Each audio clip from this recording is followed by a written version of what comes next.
from this to this.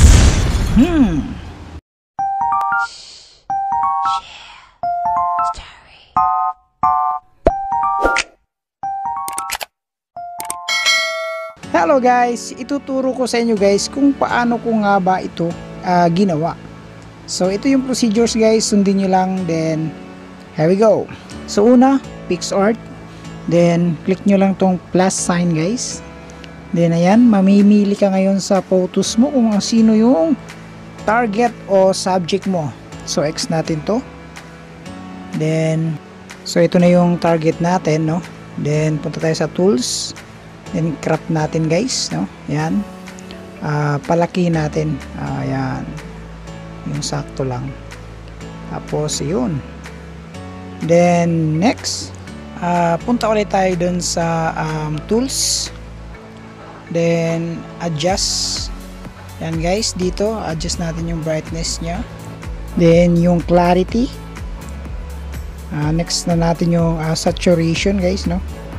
Tsaka temperature. So depende naman sa inyo yan guys, no, kung ano yung paano nyo i-adjust. Then next, punta tayo sa FX. Then hanapin natin yung sketch. Ayan guys, sketch. Then select natin yung pinakauna guys, no. Yan yung ipipress natin. Then lalabas dito guys, no, kung saan pwede tayong mag-adjust, no. So yun, horizontal, vertical, merong line. Pwede adjust natin yung horizontal guys. Yan, i-zero natin, then zero na lahat. Then after nyan, pipress natin ulit, then i-block natin siya guys, color block.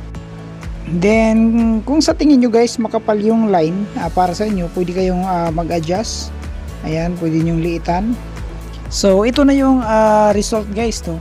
So sa wala pang PixArt dyan guys, mag-download kayo sa Play Store. Then next na tayo guys sa Magic.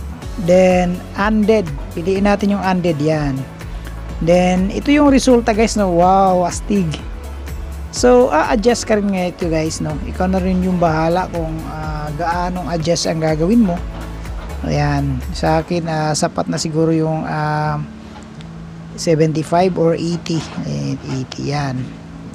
Then next, pindutin natin yung flora. Then yan yung resulta guys, no.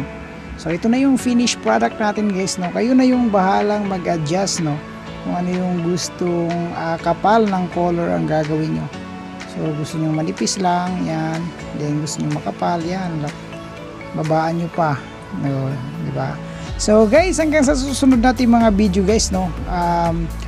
Thanks for watching. Tsaka isi-save na natin to guys, no, sa ating gallery para ma-upload na natin, no, kung gusto niyo mag-i-upload o magiging timeline o cover photo sa ating mga Facebook account.